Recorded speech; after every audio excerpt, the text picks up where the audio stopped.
those were not feelings that I was prepared to, indulge in or actually receive. And he's a likable little fella. You know what he is. But at the very beginning, I was still going by my better judgment. I was going to end what took me out, and that is darkness worldwide. And I did that. But then the thing was, when I knew what I was doing, the whole time, me and Scotty started getting this connection, and I started seeing who I really was and who I really wanted to be. So I will give him full credit that he helped me become who I am today. So I didn't know if I really wanted that to end.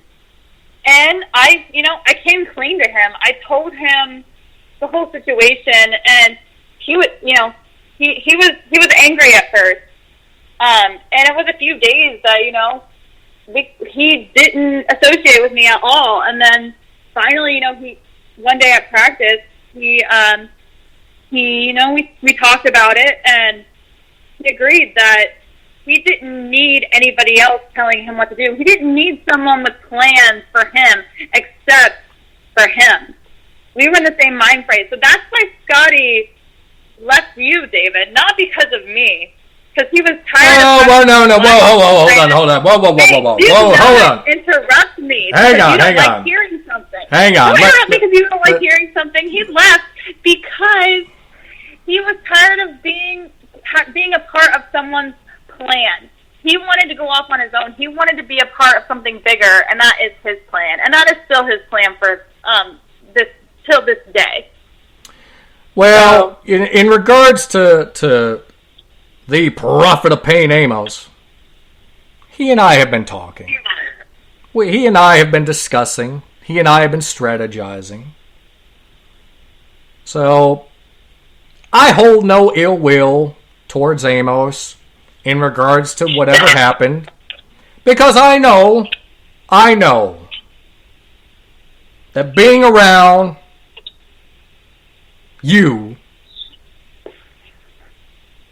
is always challenging, because you always have a certain way of talking people into doing things that they normally wouldn't do.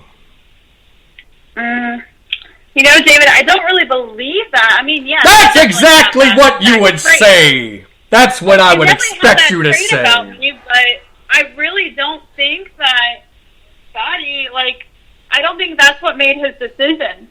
I, genuinely think...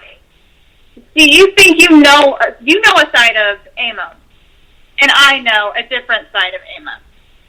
And to this day, how I still firmly believe, and I actually firmly know that you guys may have been talking, and I don't know what you guys have been saying, because, me and him don't really talk about you, which might be hard for you to believe that people don't talk about you. But he's his own man, and he taught me how to be my own person and do what I want, and I'm not going to question him. He can do what he wants, and that's just how it's going to be. Well, all I can say in regards to all this mess, what happened to Darkness Worldwide at Future Great Wrestling. Billy. Oh, Billy. Billy consumed so much of my time.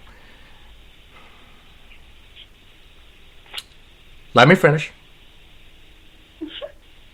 Billy took up so much of my time, effort, and energy. And the primary reason why I got him out of the hospital to begin with was to protect Amos, allegedly. But if I didn't have to waste my time babysitting that ridiculous man-child, I would have been able to focus completely on what was in front of me.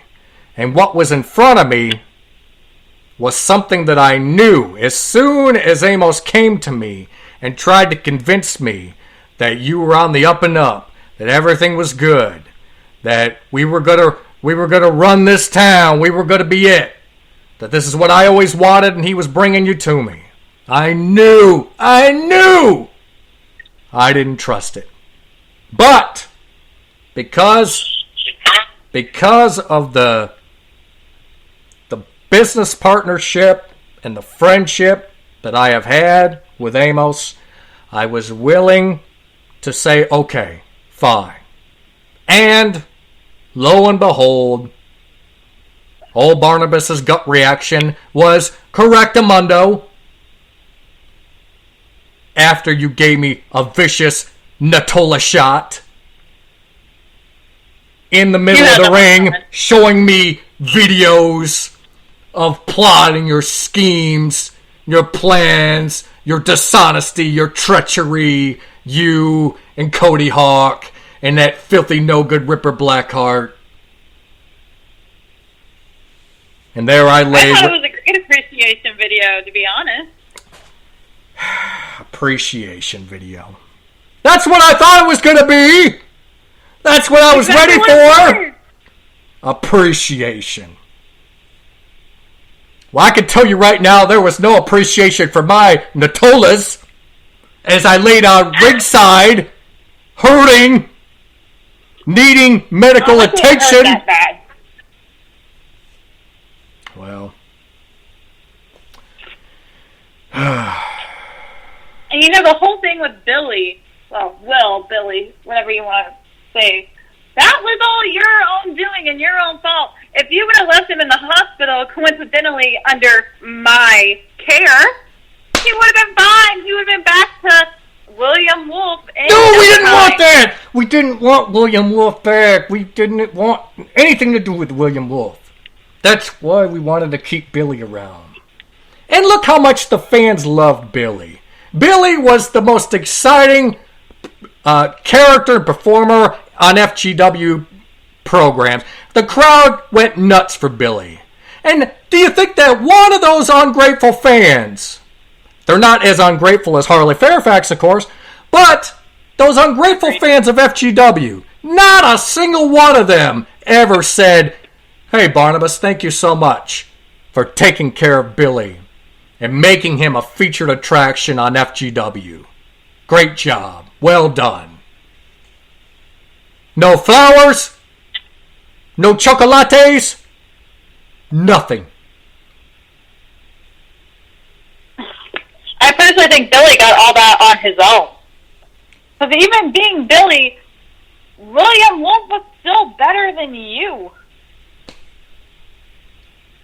William Wolf is a dangerous man. There's no question about it. There's no question about it. At Origins 2, of course, I faced Billy in a 2 out of 3 falls match. Won the first fall easily. And then things completely out of my control happened. And then I was face to face with the returning William Wolf. Which I never signed a contract for. I never signed to face William Wolf. I signed to face Billy. Because I absolutely mentally dominated Billy. But William Wolf, his skull is as thick as concrete. He's a lunkhead. But there's no question he's a dangerous, dangerous competitor. And that's exactly why I wanted to keep Billy around. Because I was concerned for Amos. I was concerned for myself. For all of Darkness Worldwide. But regardless, it happened. It is what it is. Can't go back and change history. All we can do is try to move forward with our relationships, trying to right the wrongs from the past. But before I go more into that, at Origins 2, I wasn't the only one that was in a match. You also competed in a very special match. In tribute to to someone that was very close to you. We're kind of switching gears a bit, purposely, because I want to make sure that we don't forget to talk about this, because this is important. Very important. Keep this man's name and legacy intact. Make sure that people never forget him. Of course, I am talking about our friend of FGW, friend of pro wrestling, friend of Lucha Libre. I'm talking about Super Zeta. Before we get to the match that took place at Origins 2, Shawna Reed, please talk to the listeners and talk about your relationship with Super Zeta and what he meant to you. Super Zeta, there's not enough I could say about that man. He was one of my best friends in the whole world, and beginning when he started coming around, everybody was terrified to wrestle him. And I mean, I don't blame anybody. I was terrified to wrestle him. He's so quick, he's so fast. He's he's amazing in the ring. He was amazing, and everybody was terrified to wrestle because because of that reason. And he was Lucha, and also the fact that if you messed up, he gave you receipt. You didn't feel good if you messed up. And he took a special liking to me, and really kind of pushed me and taught. I have asthma. He taught me how to breathe in the ring. He taught me so many moves and so much, just everything about wrestling. And he forced me to do things that I wouldn't do. I was terrified to do stuff, and he would make me do it. And then he would call out these long spots, very long spots. And then he'd want me to go in there and do it with him, and it'd be perfect and pristine. And I kind of finally got with that, and would memorize the crap out of it. And then we would go run the spot, and then I'd be done. And then he'd try and run it with somebody else, and they would mess up one spot, and then he would legit throw them out of the ring and be like, "Shawna, you get back in the ring." And then he'd tell them to watch what we do, and I would be dying because it'd been the 5th time we've done it in a row. And so he was just so important. He was my best friend in the ring, my best friend out of the ring. I could go to him with anything, and he was I was his witch. He was my gremlin, and he is and still means everything to me. I don't think that I'm over losing him. I don't think I will ever really find closure. I was really hoping to find closure after that Super Zeta match at Origins 2. And I felt for that time, for that night, I had found closure. And then I woke up the next morning realizing I hadn't. And there's been just some real rough patches along this road that I still break to this day, almost every daily, for him and wishing he was here. And it's it's still hard, and it'll be a year in September, and I don't know, maybe one day I'll find that closure that I'm hoping for, but I don't know if that'll ever come, because I'm never going to find somebody like him. Zeta had a huge impact on so many of us. And in the very first episode of Radio Dark, I spoke with William Wolf. We talked about Zeta. And, admittingly, I didn't know him nearly as well as some of you folks knew him. But the experiences that I had with him, the brief amount of time that I got to share a ring with him, training-wise, I absolutely appreciate and savor that time, and I will never forget it.